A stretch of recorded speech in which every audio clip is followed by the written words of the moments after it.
Bonjour la famille, bienvenue sur Stories with Madesi. S'il vous plaît, abonnez-vous et laissez-nous un like, cela compte énormément pour nous. Partagez également cette vidéo avec vos amis et vos proches, et activez les notifications pour ne pas manquer nos futures vidéos. Merci de le faire. Installez-vous confortablement et détendez-vous pendant que nous plongeons dans l'histoire. Providence Walters se tenait au milieu de son salon autrefois chaleureux et animé, le silence pesant sur elle comme un vent froid. L'air, qui vibrait auparavant de plaisanteries légères et de rires doux, ressemblait maintenant à celui de la maison d'un étranger. Frances, son mari depuis 8 ans, était assis à l'autre bout de la pièce, faisant défiler sans fin l'écran de son téléphone, lui accordant à peine un regard. Elle voulait lui demander comment s'était passée sa journée, comment avançait le nouveau projet, mais les mots restaient coincés dans sa gorge. À la place, elle s'occupait à arranger les coussins, prétendant ne pas remarquer que ses tentatives de conversation se heurtaient à des réponses sèches, d'un seul mot. « Tu es silencieux ces derniers temps », s'aventura-t-elle finalement un soir, sa voix n'étant presque qu'un murmure. Il ne leva même pas les yeux. Le travail est stressant. Ne réfléchis pas trop, fut tout ce qu'il marmonna, la froideur de son ton la blessant plus profondément que les mots eux-mêmes. Chaque soir, la distance grandissait. Providence dressait la table pour deux, préparant méticuleusement les repas qu'elle savait qu'il aimait autrefois, mais il rentrait souvent tard, bredouillant qu'il avait déjà mangé. Les nuits se passaient dos à dos, le lit devenu une étendue glaciale entre eux. Elle essayait de se convaincre que c'était temporaire, que c'était peut-être juste le travail, qu'il avait peut-être besoin d'espace, mais son cœur savait la vérité. La façon dont il évitait son regard, dont son téléphone ne le quittait jamais, dont les sourires avaient disparu sans explication, tout cela peignait un tableau qu'elle n'était pas prête à admettre. Elle restait éveillée de nombreuses nuits, fixant le plafond, se demandant où était passé l'homme qui, autrefois, ne pouvait s'empêcher de lui tenir la main. Pourtant, elle se disait d'être patiente, d'attendre encore un peu. Elle était loin de se douter que le silence n'était pas une phase, c'était le début d'une tempête à laquelle elle ne s'attendait pas. Providence était assise seule à la table de la salle à manger, fixant la bougie vacillante au centre, l'arôme autrefois invitant du riz jollof et des bananes plantains frites refroidissant maintenant dans les assiettes qu'elle avait dressées. L'horloge au mur faisait un tic-tac de plus en plus fort à chaque seconde qui passait, son son rythmé lui rappelant douloureusement que Frances était en retard, encore une fois.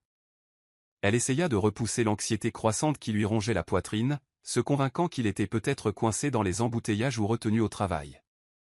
Mais ce soir semblait différent. Quand la porte d'entrée grinça enfin bien après 22 heures, elle se leva instinctivement de sa chaise, le cœur battant de soulagement qu'il soit à la maison. Frances entra nonchalamment, la regardant à peine, et alors qu'il passait près d'elle pour poser ses clés sur la console, un parfum floral léger mais inconnu flotta dans l'air, un parfum qu'elle ne reconnut pas. Les sourcils de Providence se froncèrent tandis qu'elle se forçait à sourire. « Tu rentres tard » murmura-t-elle doucement, espérant engager la conversation. Sans croiser son regard, Frances répondit platement « J'avais beaucoup à faire. » « Tu n'avais pas à m'attendre. » Le ton froid la piqua plus qu'elle ne voulait l'admettre, et avant qu'elle ne puisse se retenir, ses yeux dérivèrent vers la subtile trace de rouge à lèvres à peine visible sur le col de sa chemise. Elle ouvrit la bouche, puis la referma rapidement, ravalant la boule qu'elle avait dans la gorge. Elle voulait croire qu'il y avait une explication, mais au fond d'elle, quelque chose lui donnait l'impression de lui échapper. Plus tard dans la nuit, longtemps après qu'il se soit endormi, Providence restait éveillée, fixant le plafond, son esprit tourmenté par des questions qu'elle ne pouvait exprimer. Son téléphone, face contre la table de nuit, vibra doucement à la réception d'un message, et elle résista à l'envie de le prendre et de vérifier. Ce n'était pas dans sa nature de fouiner, mais le doute s'insinuait comme une ombre qu'elle ne pouvait chasser. L'odeur de l'étrange parfum s'accrochait encore faiblement dans l'air, et peu importe ses efforts pour l'ignorer, elle laissait une empreinte dans ses pensées. Elle se tourna vers lui dans la pénombre du clair de lune, étudiant ce visage familier qu'elle avait aimé pendant des années, mais qu'elle avait soudain l'impression de connaître à peine. « Frances » chuchota-t-elle, sa voix à peine audible, espérant qu'il bougerait et lui parlerait peut-être, la rassurait que tout allait bien. Mais il resta immobile, inconscient ou refusant de remarquer la tempête silencieuse qui montait à côté de lui.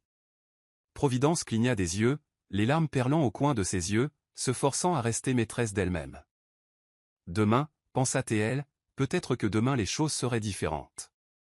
Mais au fond d'elle, un nœud d'inquiétude s'était installé, et elle ne pouvait ignorer à quel point il pesait lourd.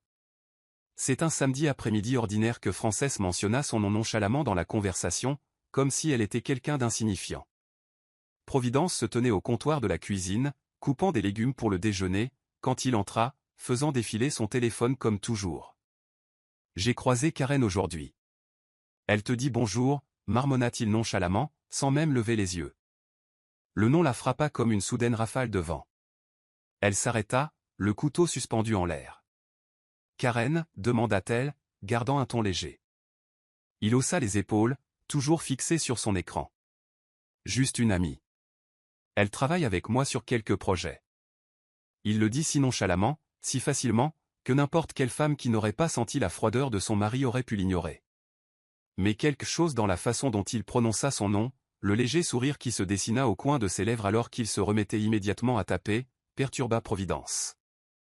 Elle força un hochement de tête, mais à l'intérieur, les questions tourbillonnaient. Pourquoi n'avait-elle jamais entendu parler de Karen auparavant? Et pourquoi semblait-il bien trop à l'aise de la mentionner maintenant? Les jours passèrent, et soudain le nom de Karen devint un invité récurrent dans leur conversation, toujours mentionné en passant, toujours sur le même ton indifférent. Providence remarqua que son téléphone était maintenant collé à lui plus que jamais, qu'il souriait plus souvent aux SMS entrant qu'à tout ce qu'elle disait. La distance entre eux s'était transformée en un gouffre, et chaque mention de Karen enfonçait le coin un peu plus profondément. Un soir, alors qu'ils étaient assis dans le salon, elle osa demander « Est-ce que Karen est importante pour toi ?» La question sortit plus bas qu'elle ne l'avait prévu, presque tremblante. Frances leva à peine les yeux de son écran. « C'est juste quelqu'un qui comprend les affaires, Providence. »« N'exagère pas les choses, » répondit-il avec un soupir, toujours aussi dédaigneux. Mais ce dédain la trancha plus que n'importe quelle dispute bruyante n'aurait pu le faire. Providence ravala sa réponse, se repliant sur elle-même, réalisant que la femme dont elle entendait si souvent parler n'était pas seulement une innocente collègue. Quelque chose lui disait que Karen avait déjà pris de la place, pas seulement dans ses conversations, mais dans des endroits qui lui appartenaient autrefois. Et bien qu'elle souhaitait l'ignorer, son cœur l'avertissait que le rôle de Karen dans leur vie était loin d'être terminé. Providence se tenait devant la cuisinière, dressant soigneusement le dîner, l'arôme épicé d'une soupe aiguisive remplissant la cuisine alors qu'elle disposait tout avec soin. Elle lissa sa robe, vérifia l'horloge et attendit. 7 heures se transformèrent en 8 heures. 8 heures s'effacèrent en 9 heures. Chaque minute s'étirait douloureusement alors que la nourriture refroidissait, intacte. La table de la salle à manger, autrefois un espace rempli de rires et de taquineries ludiques, était maintenant nue et vide. Quand la porte d'entrée grinça enfin vers 10 heures, le cœur de Providence se souleva brièvement.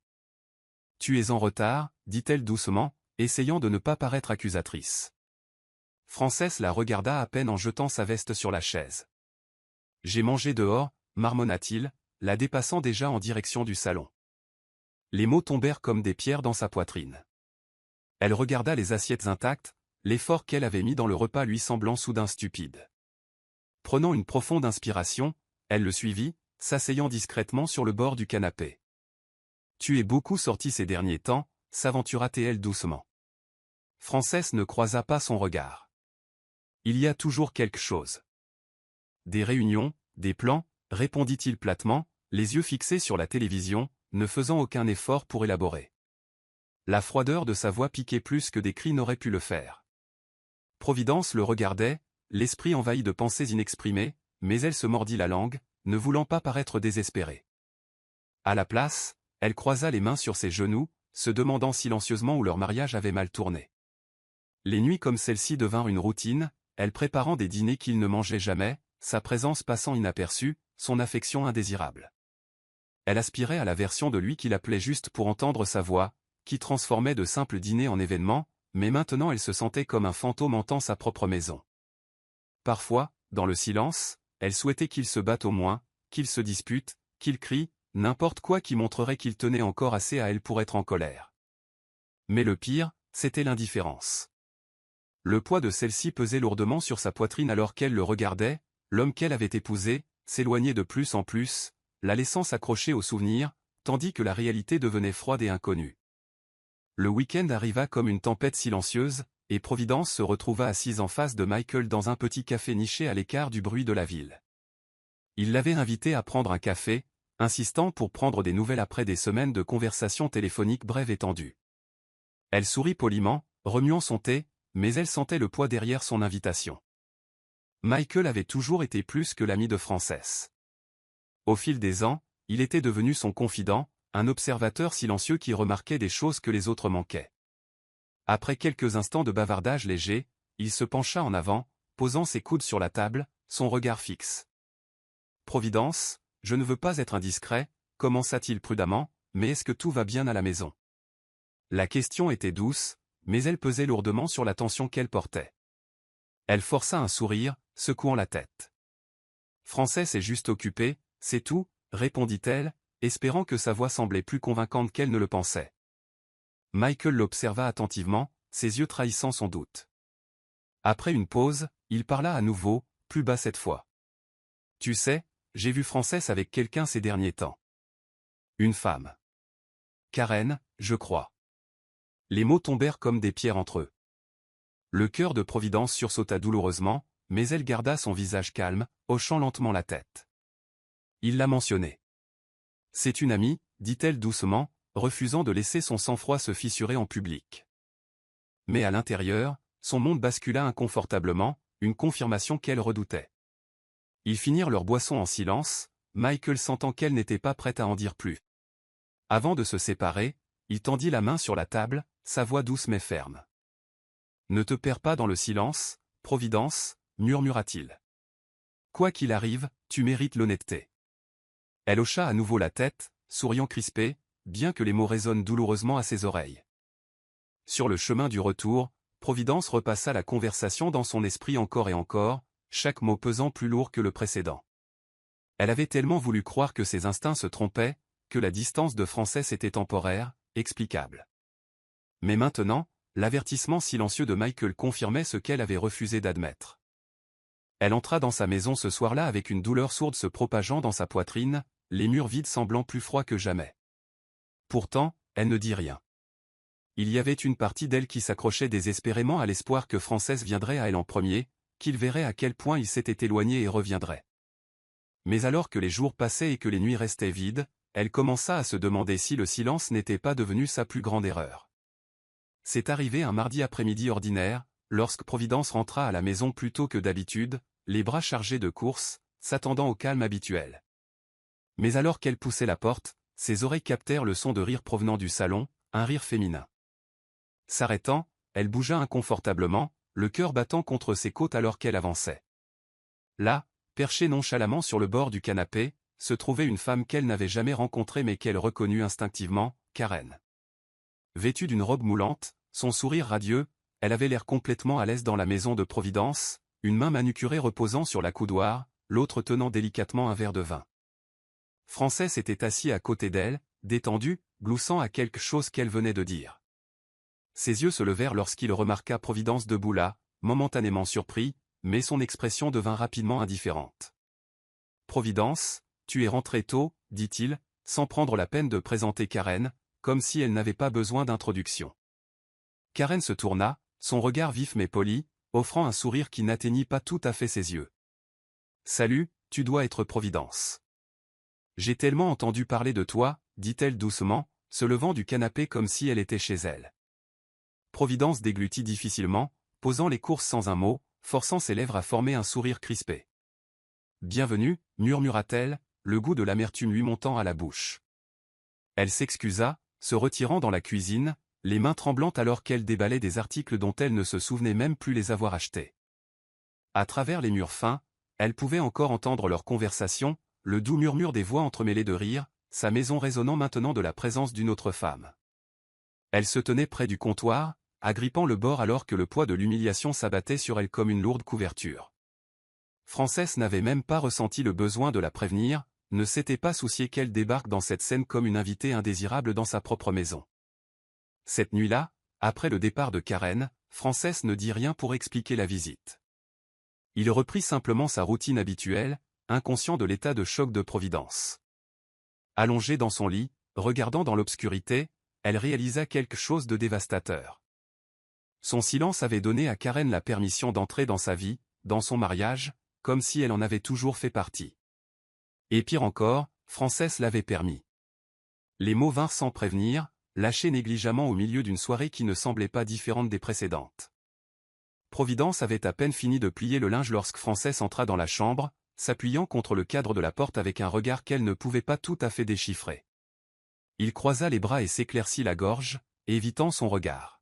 « J'ai réfléchi », commença-t-il, sa voix étrangement détachée.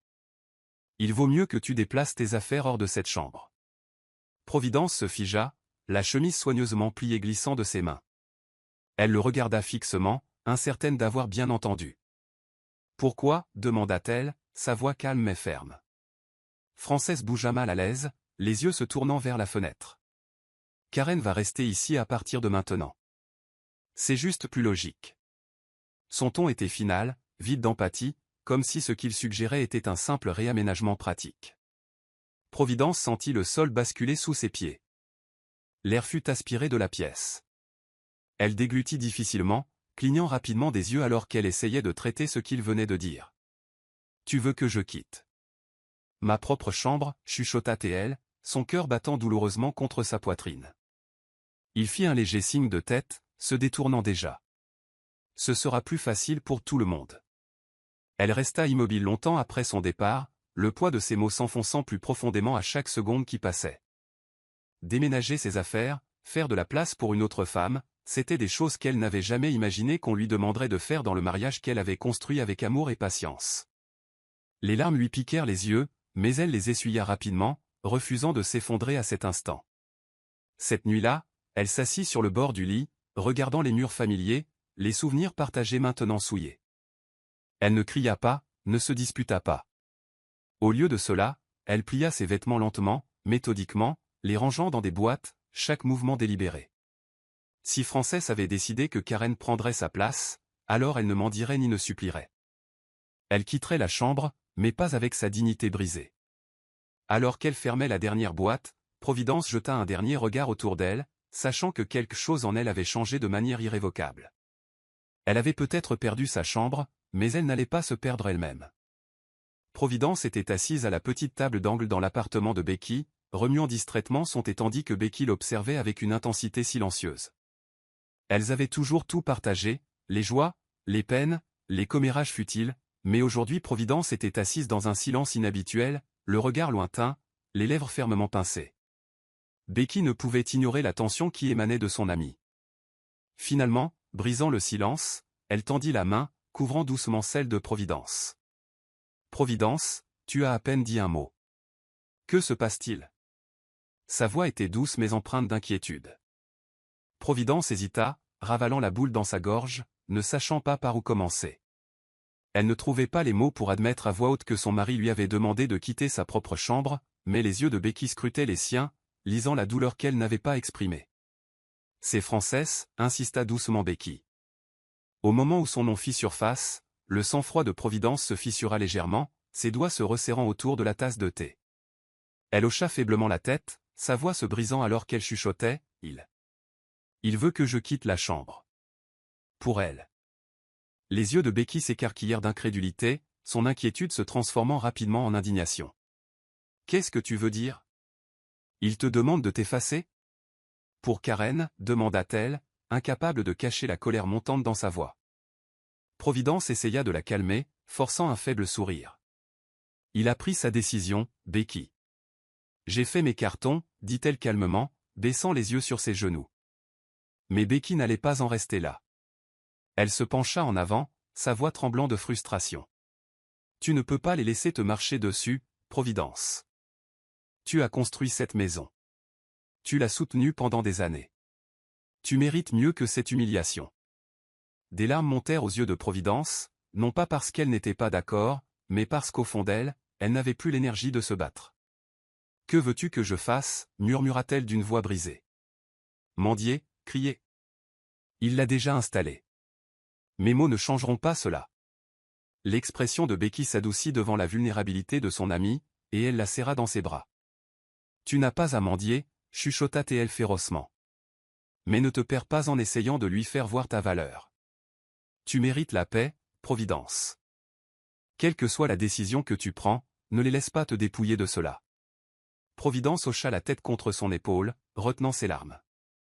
Elle n'était pas encore prête à agir, mais les mots de Becky plantèrent quelque chose au fond d'elle, un rappel dont elle aurait bientôt besoin. Le matin de son départ arriva sans fanfare. Le soleil filtrait faiblement à travers les rideaux tandis que Providence fermait la fermeture éclair de sa dernière valise, ses mouvements mesurés et délibérés. La maison résonnait d'une immobilité troublante, à l'exception des faibles sons de la voix de Karen montant de l'étage inférieur. Providence s'arrêta un instant, jetant un coup d'œil autour de la chambre qui avait autrefois contenu des morceaux d'elle.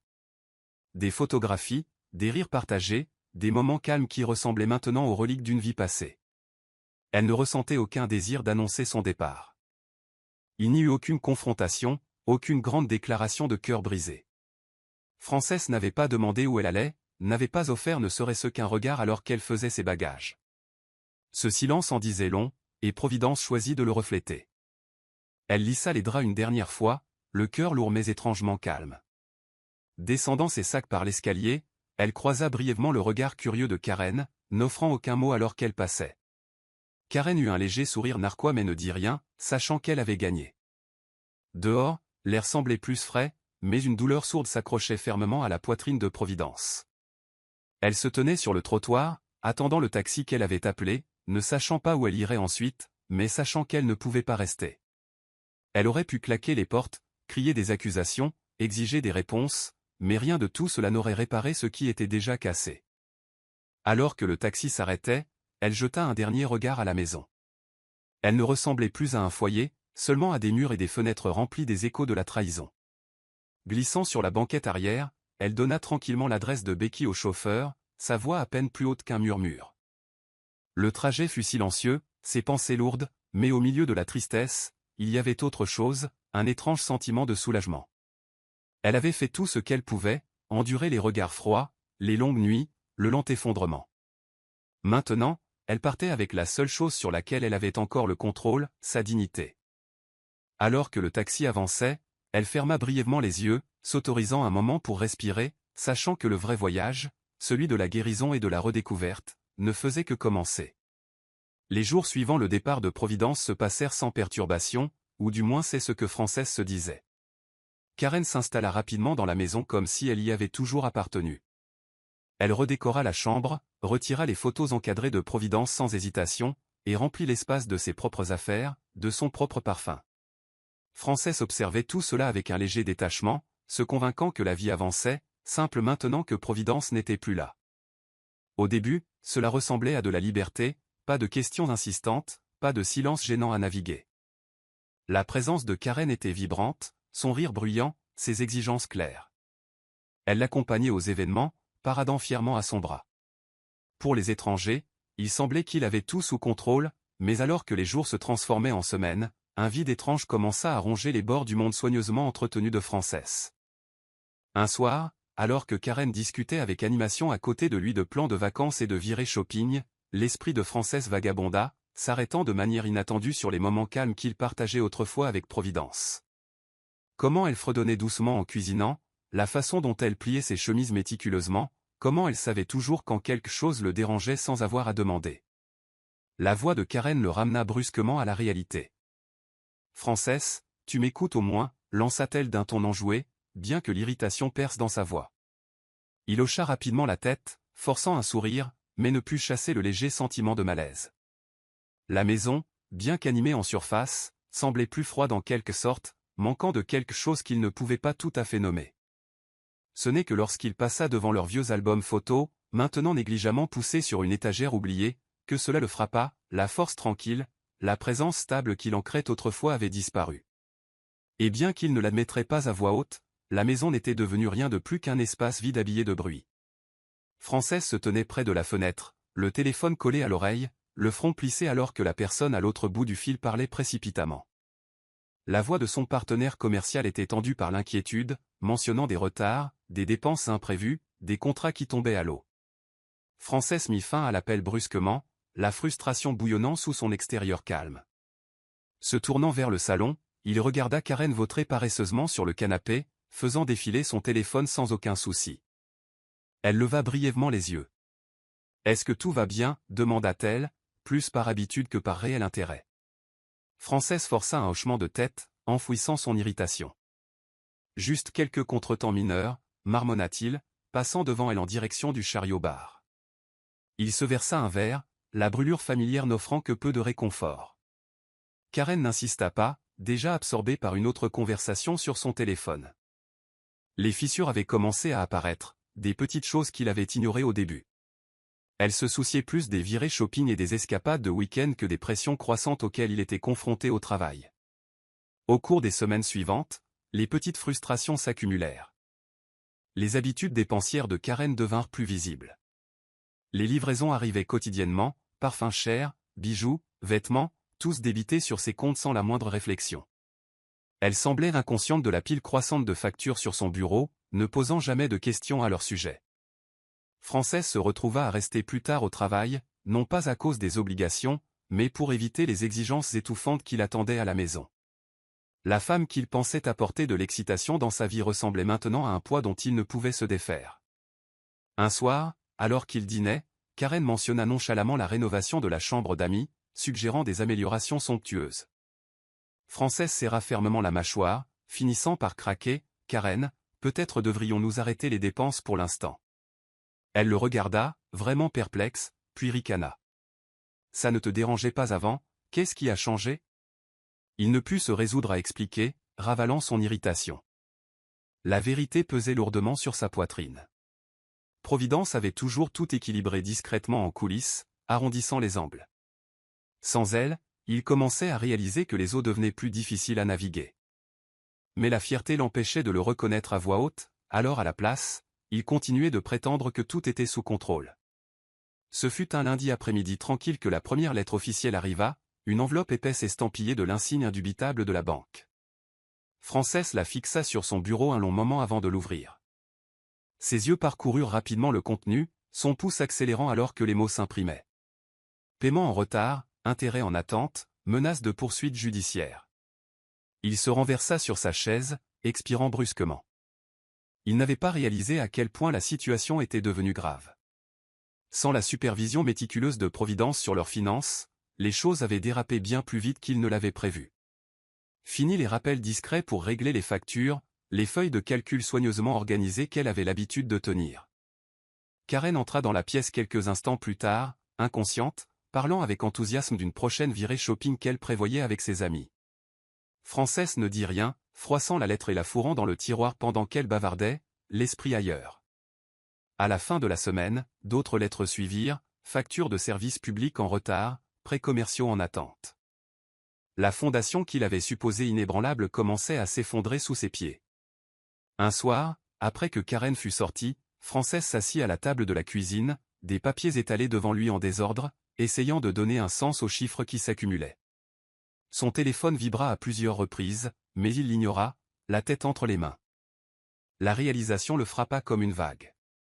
Providence n'avait jamais eu besoin d'élever la voix ou d'exiger la reconnaissance. Elle avait simplement maintenu les choses à flot, discrètement, efficacement. Sans sa main ferme, tout semblait maintenant chaotique, comme un navire coulant lentement. Karen revint plus tard, des sacs à la main, bavardant sur les nouvelles chaussures qu'elle avait achetées. Jetant un coup d'œil au désordre de papier, elle plissa le nez. « C'est quoi tout ça » demanda-t-elle, sans intérêt. Frances força un sourire crispé, secouant la tête. Rien d'inquiétant. Mais au fond de lui, l'inquiétude était tout ce qu'il pouvait ressentir. Pour la première fois depuis des années, la stabilité qu'il tenait pour acquise lui glissait entre les doigts, et la personne qui avait l'habitude de le stabiliser n'était plus là. Il ne fallut pas longtemps avant que l'insatisfaction de Karen ne commence à faire surface. Les petits luxes dont elle jouissait autrefois sans poser de questions se heurtaient maintenant aux hésitations de Frances, et elle le remarqua. Un soir, elle entra dans son bureau à domicile, brandissant son téléphone avec enthousiasme. « Frances, il y a cette villa sur la côte. Je pensais que nous devrions réserver un week-end là-bas. Nous avons besoin d'une pause. » Frances leva les yeux de la pile de factures qui l'épluchait, son expression tendue. « Peut-être pas maintenant, Karen. »« Les temps sont durs, dit-il prudemment. » Le sourire de Karen s'effaça, la confusion assombrissant son visage. « Dur ? Mais tu as toujours tout géré très bien. » « Quel est le problème soudainement » insista-t-elle, son ton teinté d'irritation. Frances se frotta les tempes, ne sachant comment expliquer. Il ne voulait pas montrer de faiblesse, ne voulait pas qu'elle sache à quel point les choses étaient devenues précaires.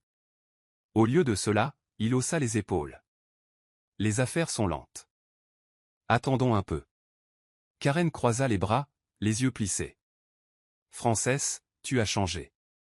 Tu avais l'habitude de me gâter, de me faire sentir spécial. Maintenant, tout ce que j'entends, c'est de pas maintenant et plus tard, lança-t-elle. Ces mots frappèrent plus fort qu'il ne s'y attendait, mais pas pour les raisons qu'elle pensait. Ce n'était pas seulement une question d'argent. C'était la réalisation flagrante que l'affection de Karen semblait étroitement liée à ce qu'il pouvait fournir. Il n'offrit aucune réponse, s'enfonçant plus profondément dans sa chaise alors qu'elle sortait de la pièce en trombe. Plus tard dans la nuit, alors qu'il était allongé, éveillé, fixant le plafond, Frances ne pouvait chasser cette pensée. Providence n'avait jamais eu besoin de grands gestes ou d'indulgence constante. Elle s'était contentée de choses petites et simples, de dîners partagés, de conversations calmes, de respect mutuel. Maintenant, avec les exigences croissantes de Karen et le stress montant qui pesait sur lui, il commença à se demander contre quoi exactement il avait échangé cet amour stable, et si le prix n'était pas bien plus élevé qu'il n'était prêt à l'admettre. Le bureau semblait plus lourd que d'habitude alors que Michael se penchait en arrière sur sa chaise, les yeux fixés sur l'homme assis en face de lui. Frances était arrivée à l'improviste, portant l'attention sur son visage comme une seconde peau, le front plissé, les yeux fatigués, et un tapotement nerveux de ses doigts contre le bureau. Michael observa silencieusement Frances tenter de maintenir son calme confiant habituel, mais les fissures étaient impossibles à ignorer. Après un moment de silence, Frances parla enfin.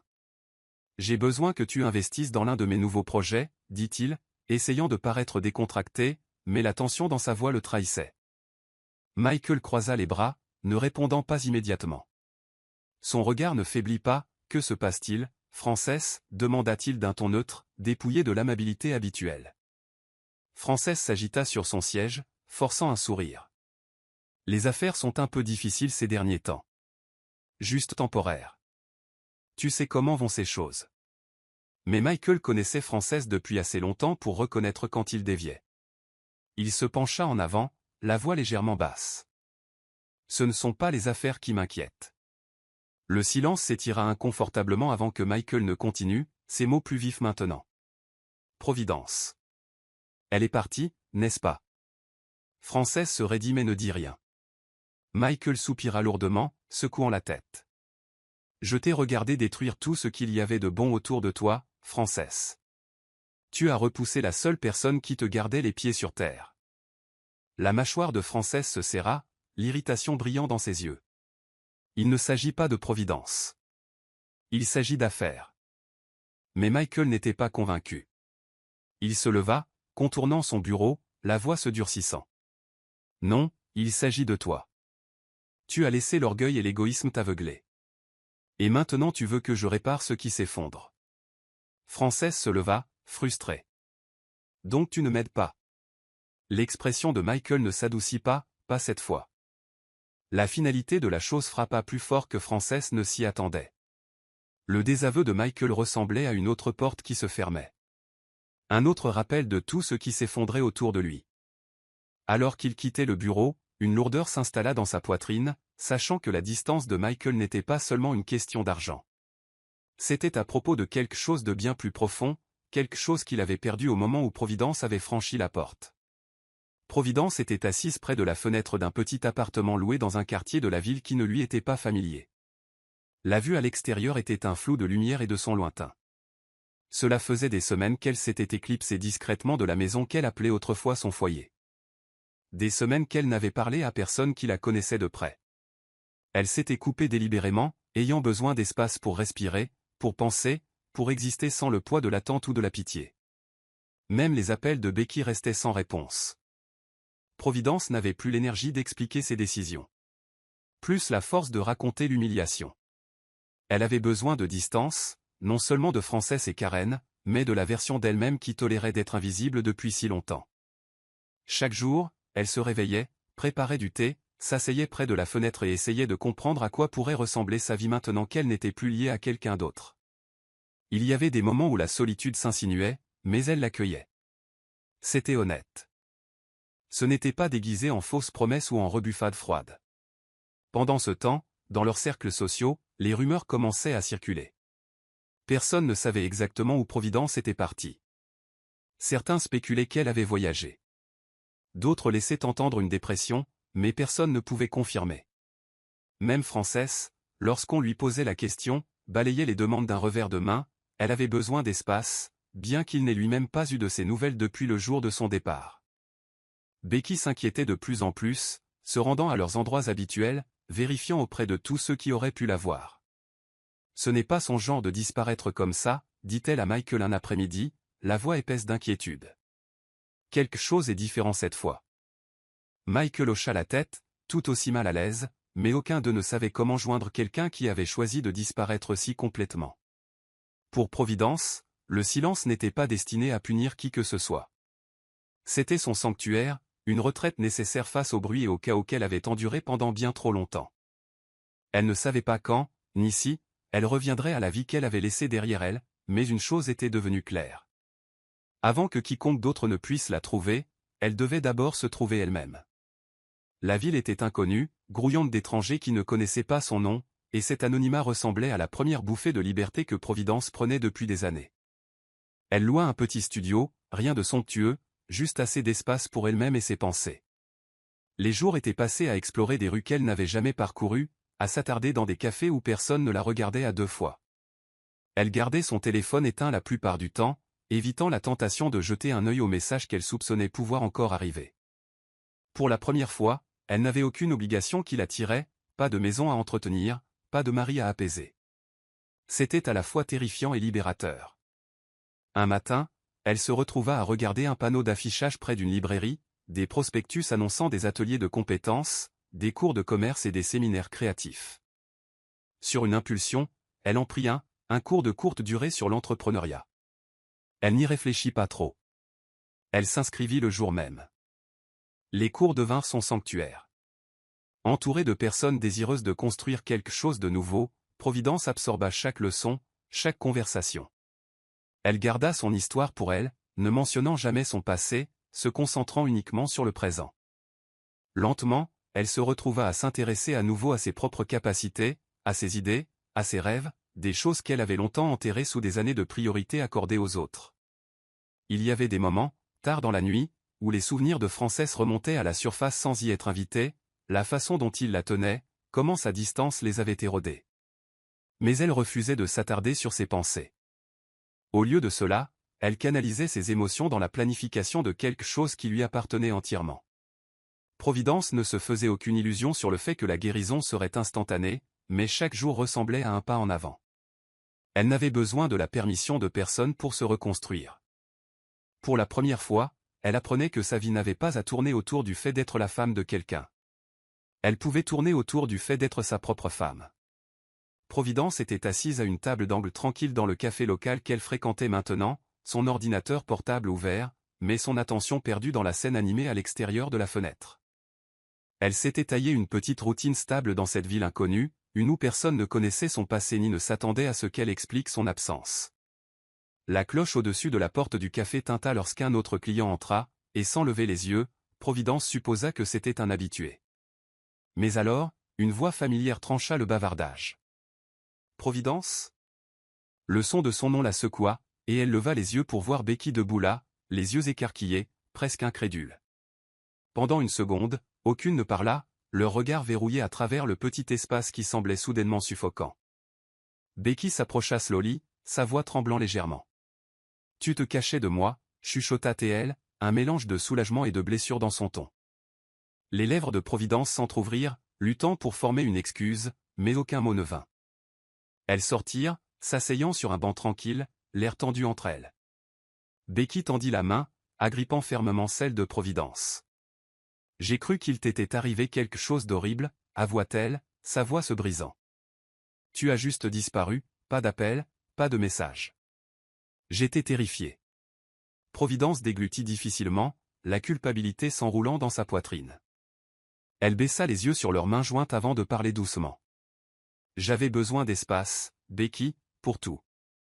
Tout était trop bruyant là-bas. Je ne pouvais plus respirer. Les yeux de Becky s'adoucirent, bien que la tristesse persiste. Je comprends le besoin de paix, mais tu m'as complètement exclu. J'ai été morte d'inquiétude. Providence offrit un sourire d'excuse. Je n'étais pas prête à affronter qui que ce soit. Je n'étais même plus sûr de qui j'étais. Becky l'étudia tranquillement, remarquant les changements subtils, le calme dans sa voix, la force sous la surface. Tu sembles différente, dit finalement Becky, plus forte. Providence hocha faiblement la tête. J'essaie de l'être. Pour une fois, je construis quelque chose juste pour moi. Becky serra sa main. Quoi que tu décides, ne disparais plus comme ça. Tu n'es pas seule, Providence. Tu ne l'as jamais été. Les mots se déposèrent chaleureusement dans son cœur, un rappel que même dans sa quête d'indépendance, elle avait toujours des gens qui se souciaient d'elle. Et peut-être, juste peut-être, elle pourrait les laisser revenir, mais selon ses propres termes. Karen arpentait le salon, ses talons claquant avec impatience contre le carrelage poli. Frances était assis à l'autre bout du canapé, parcourant distraitement son téléphone, remarquant à peine son agitation. L'atmosphère dans la maison avait changé, et Karen le sentait vivement. L'indulgence facile dont elle jouissait autrefois n'était plus là. L'attention de Frances s'était dispersée, son tempérament plus court, son portefeuille plus serré. Elle croisa les bras, brisant finalement le silence. « Frances, qu'est-ce qui t'arrive ces derniers temps? Tu es toujours tendue, et franchement, j'en ai marre de marcher sur des œufs avec toi. » Frances leva brièvement les yeux, forçant une expression neutre. « J'ai beaucoup de choses en tête, Karen. Les affaires ne sont plus ce qu'elles étaient. Les temps sont durs. » Karen fronça les sourcils, son irritation montant. « Eh bien, peut-être que si tu arrêtais d'agir comme si le monde s'écroulait, les choses ne sembleraient pas si étouffantes. » Elle ne prit pas la peine de cacher le ton tranchant de sa voix. Frances expira lentement, se frottant les tempes. « Ce n'est pas si simple, marmonna-t-il. » Karen leva les mains en l'air. Tout allait bien avant.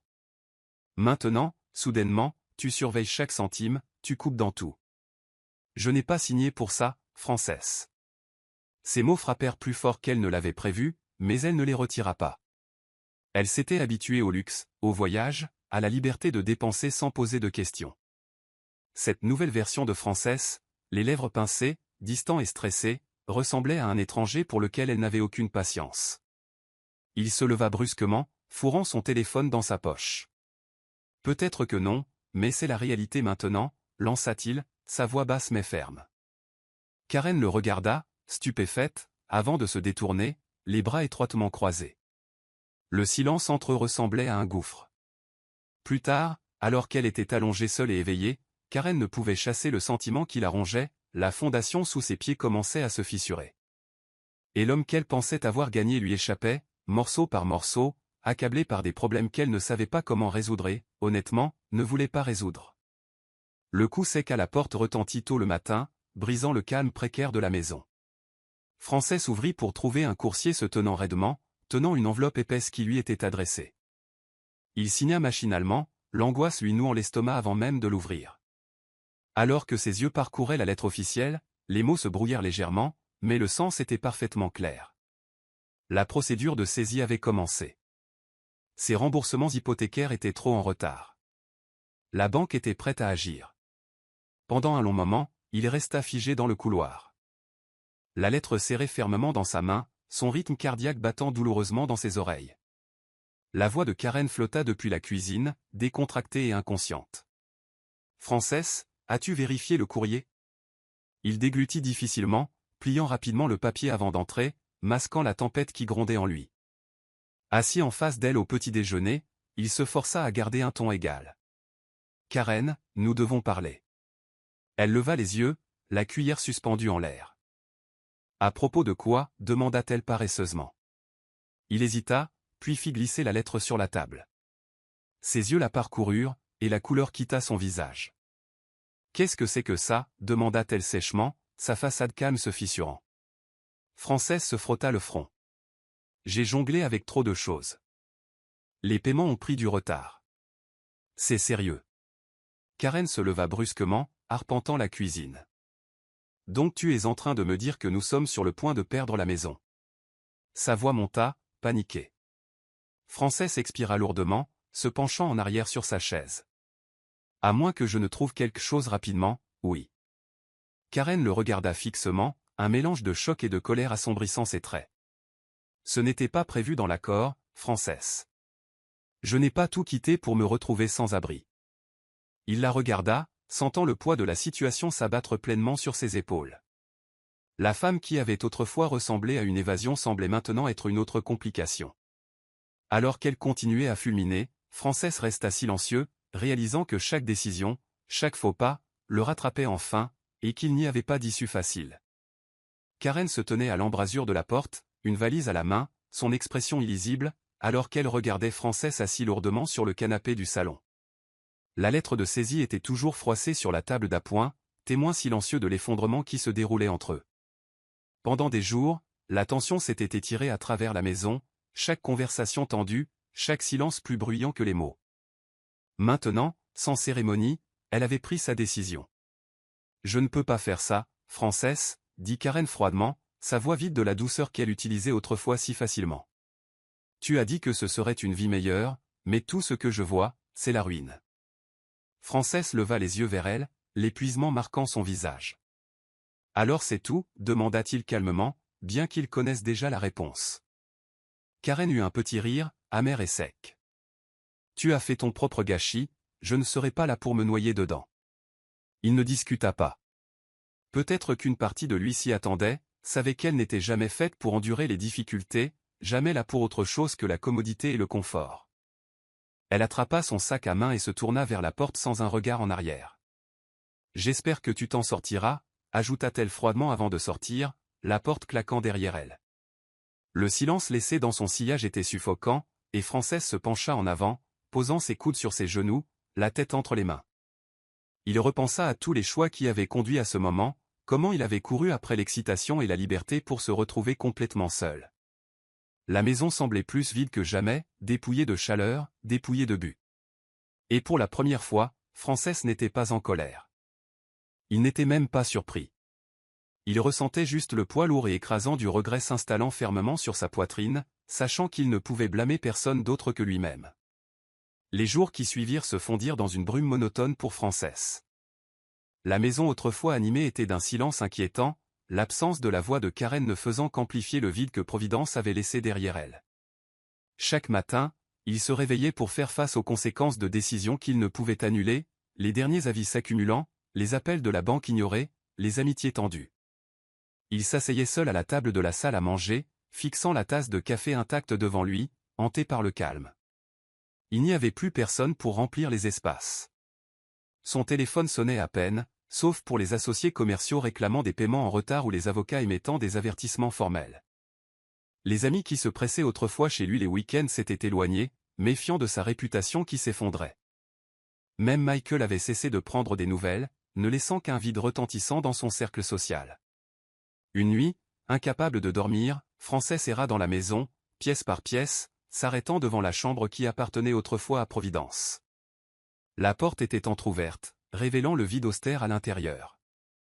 Son parfum était parti depuis longtemps, ses affaires effacées, mais les souvenirs persistaient comme des fantômes, des souvenirs de son rire tranquille, de la façon dont elle allumait des bougies les nuits de pluie, comment elle savait toujours quand quelque chose n'allait pas avant qu'il ne dise un mot. Il s'appuya contre le cadre de la porte, les épaules lourdes, le poids du regret presque insupportable. Il chuchota dans la pièce vide, « Je n'ai pas réalisé jusqu'à ce qu'il soit trop tard. » Mais aucune voix ne répondit, aucune présence ne vint adoucir la douleur.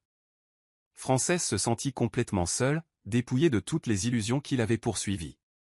Le silence qui semblait autrefois être la liberté le rongeait maintenant comme une punition, un rappel quotidien qu'il avait joué avec quelque chose d'inestimable et l'avait complètement perdu.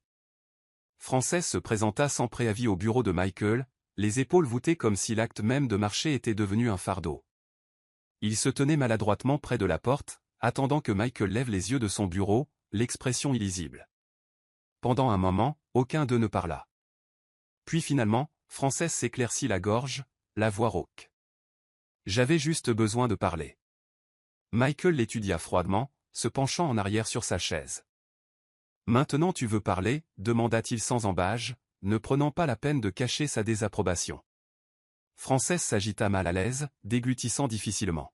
« Les choses n'ont pas été faciles, je pensais que peut-être. » Mais Michael le coupa, son ton sec. « Tu pensais que peut-être je t'aiderais à nettoyer le gâchis que tu as fait. » Frances ouvrit la bouche pour se défendre, mais Michael secoua la tête, ses yeux froids. Tu avais tout, Frances, une femme qui t'aimait, des amis qui te soutenaient, la stabilité. Tu as tout jeté pourquoi? Une excitation temporaire? Et maintenant tu attends de la sympathie? Les mots tombèrent lourdement, chacun tranchant dans ce qui restait de fierté à Frances. Il baissa les yeux, la honte lui brûlant la gorge. J'ai fait des erreurs, murmura-t-il. La voix de Michael s'adoucit, mais le tranchant demeura. Des erreurs? Non, Frances, tu as fait des choix, et tu as choisi les mauvaises personnes, les mauvaises priorités. Ne reste pas là à espérer de la pitié. Tu dois d'abord te réparer toi-même. Frances hocha lentement la tête, le poids de la vérité s'installant fermement sur ses épaules. Il était venu en espérant un soulagement, un sursis, mais repartait avec la seule chose à laquelle il ne pouvait échapper, la responsabilité. Et alors qu'il sortait du bureau de Michael, l'écho de ses dures paroles le suivit, le forçant à affronter la réalité qu'il avait longtemps évitée. Providence se tenait devant la baie vitrée de son bureau petit mais bien éclairé, les bras croisés, regardant la ville pulser sous elle. Le cours de commerce qu'elle avait suivi des mois auparavant s'était transformé en quelque chose de tangible, quelque chose qui lui appartenait entièrement. Elle avait passé de longues heures à esquisser des plans, à apprendre, à échouer et à recommencer jusqu'à ce que son petit service de conseil soit opérationnel.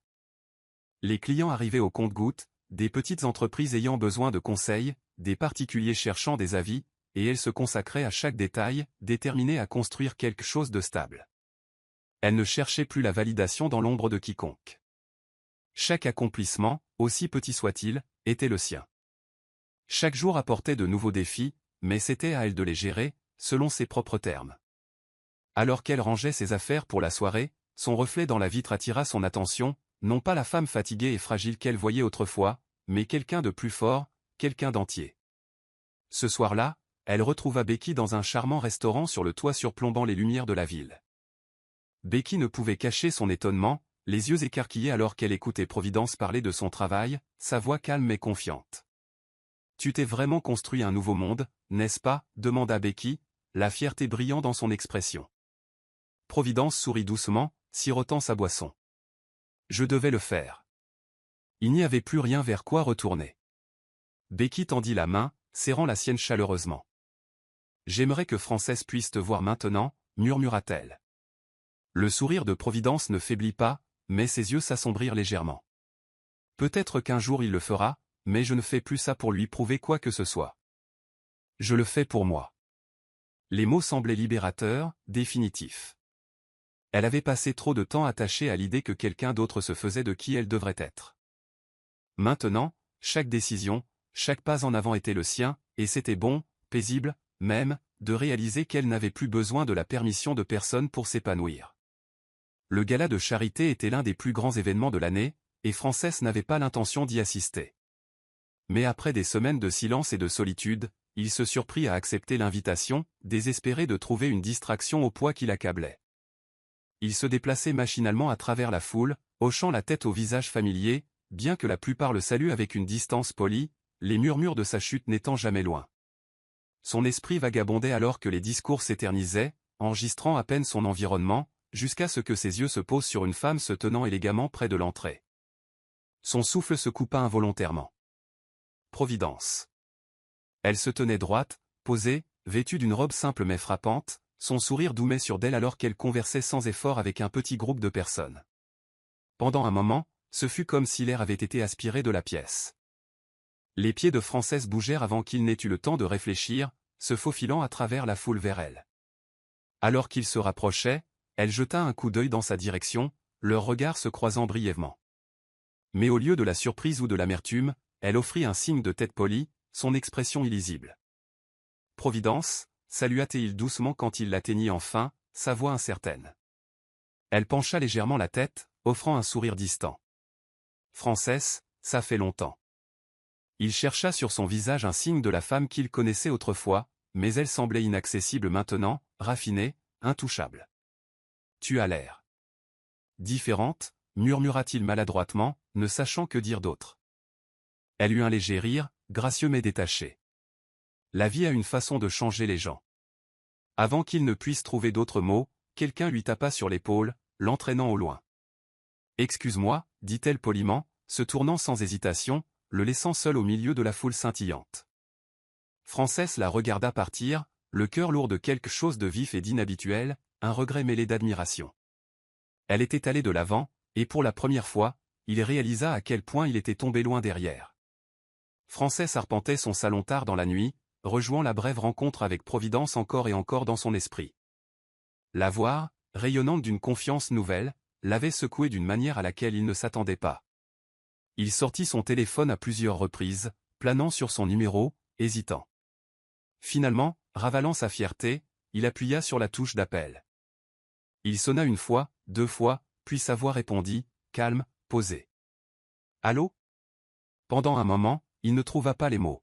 « Providence, c'est moi, Frances. » Il y eut une pause à l'autre bout, mais elle ne raccrocha pas. Il expira slowly, forçant les mots à sortir. « Je t'ai vu ce soir. Tu étais incroyable. Je voulais te dire que je suis désolé. » Le silence s'éternisa, épais d'années de choses non dites. Quand elle parla enfin, sa voix était douce mais stable. « Frances, il n'y a plus rien pour quoi s'excuser. » Il cligna des yeux, surpris par son calme. « Mais je t'ai fait du mal, » insista-t-il, la voix se brisant légèrement. Providence soupira doucement. « Oui, tu l'as fait. Mais j'ai guéri. Je devais le faire. Et je ne suis plus en colère. » Ces mots étaient un poignard doux, ferme, définitif. « J'aimerais que les choses aient été différentes, » chuchota-t-il, sentant le poids de chaque mauvais choix peser sur sa poitrine. « Moi aussi, » répondit-elle calmement.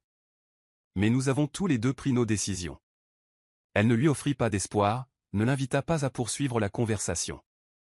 Au lieu de cela, elle mit fin à l'appel doucement, laissant Frances regarder l'écran, ressentant la réalité pleine et implacable de ce qu'il avait perdu. Pas seulement une femme, mais la version de lui-même qui se tenait autrefois à ses côtés. Et c'était clair maintenant. La distance entre eux n'était pas quelque chose qu'il pouvait combler avec de simples excuses. Michael était assis en face de Providence dans un café tranquille, la regardant remuer son thé avec un calme exercé. Pendant des semaines, il avait observé la spirale descendante de Frances, le regret assombrissant chacun de ses mouvements. Mais aujourd'hui, Michael se concentrait uniquement sur Providence, la femme qui s'était tranquillement reconstruite, loin du chaos qu'elle avait laissé derrière elle. Après quelques plaisanteries hésitantes, il se pencha finalement en avant, sa voix prudente. « J'ai parlé à Frances, » commença-t-il. Le regard de Providence vacilla brièvement, mais elle ne dit rien, attendant.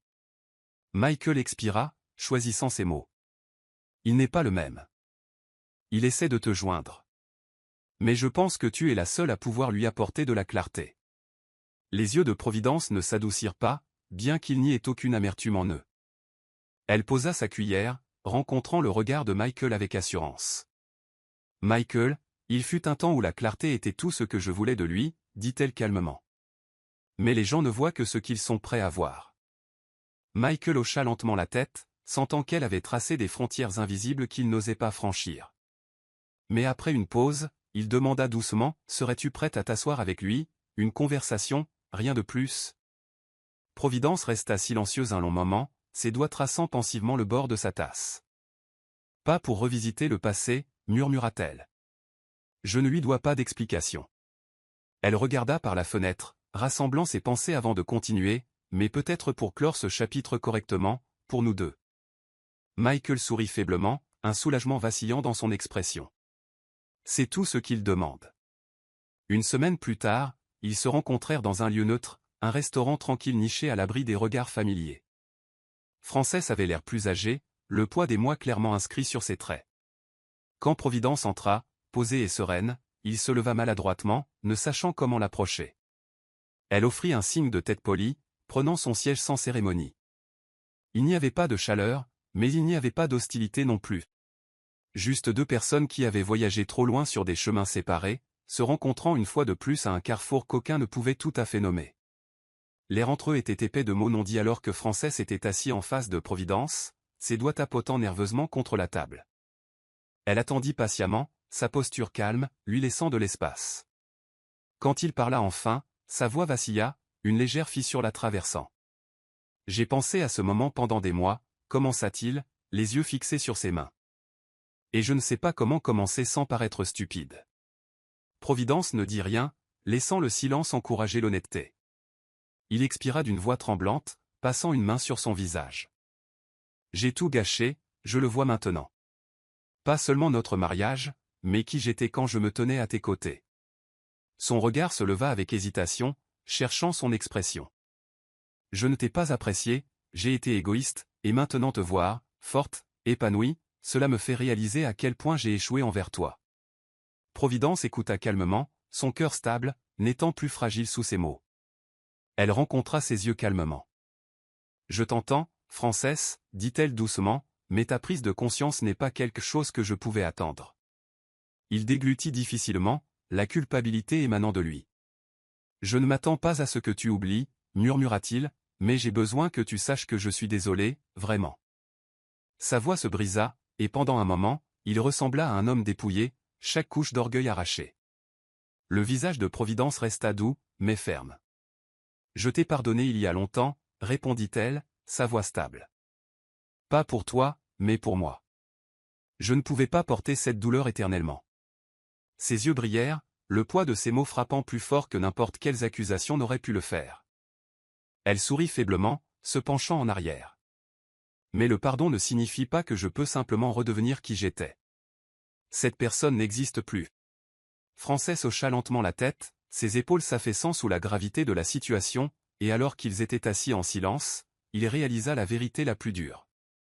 Certaines blessures guérissent, mais les cicatrices restent comme des rappels de ce qui ne devrait jamais être répété.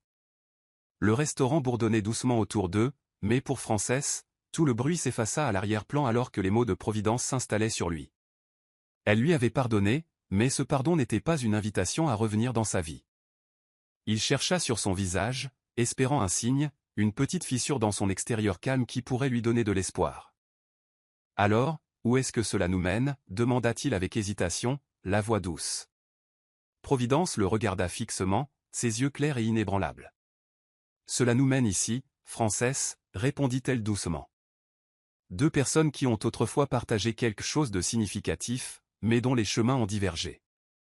Il hocha lentement la tête, absorbant la finalité de son ton. Je ne veux pas te perdre pour toujours, admit-il, sa voix à peine plus haute qu'un murmure. Elle sourit faiblement, sans malice, juste une acceptation tranquille. Je ne ferme pas complètement la porte, dit-elle, choisissant ses mots avec soin, mais j'ai d'abord besoin de paix, j'ai besoin de temps. La confiance n'est pas quelque chose que l'on réclame du jour au lendemain, Frances. C'est quelque chose qui doit être reconstruit brique par brique, avec patience. Il sentit ces mots le couper profondément, mais il y avait quelque chose d'étrangement libérateur en eux aussi. Elle ne lui promettait rien, mais elle ne claquait pas la porte non plus. Pour la première fois, il ne s'agissait plus de grands gestes ou d'excuses. Il s'agissait de savoir s'il pouvait vraiment changer, pas seulement pour elle, mais pour lui-même. J'attendrai, murmura-t-il calmement, une sincérité dans sa voix qui le surprit même. Providence se leva, ramassant son sac à main avec grâce. Alors prends ce temps, Frances, non pas pour me reconquérir, mais pour devenir quelqu'un digne de confiance à nouveau. Avec un dernier signe de tête, elle se tourna, le laissant assis seul, ressentant à la fois le poids de son passé et la possibilité de quelque chose de différent, quelque chose qui ne pouvait être gagné que slowly, si jamais. Les jours suivant leur rencontre semblèrent plus lourds que ce que Frances avait prévu. Il retourna dans sa maison presque vide, le silence plus bruyant qu'auparavant, mais cette fois, ce n'était pas suffocant, c'était dégrisant. Chaque pièce lui rappelait des choix faits à la hâte, des moments qu'il ne pourrait jamais rembobiner. Il n'y avait plus le rire de Karen résonnant dans les couloirs ni la présence calme et stable de Providence remplissant les espaces. Juste lui et le vide qu'il avait mérité.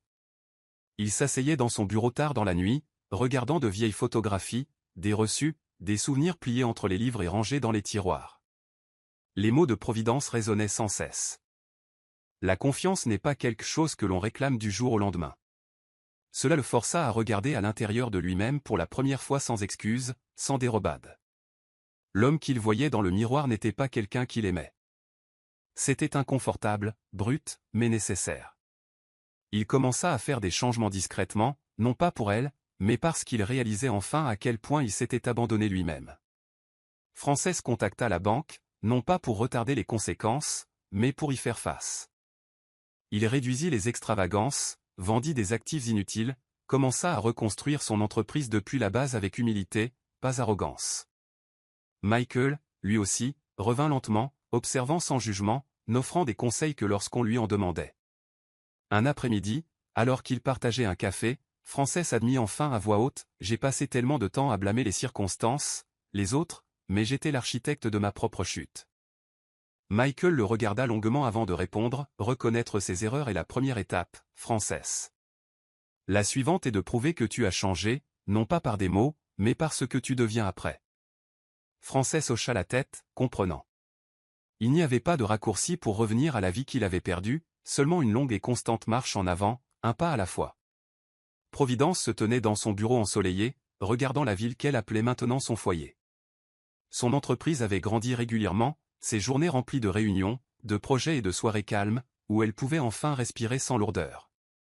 Pourtant, au milieu du calme, ses pensées dérivaient parfois vers Frances, non pas avec amertume, mais avec une contemplation tranquille.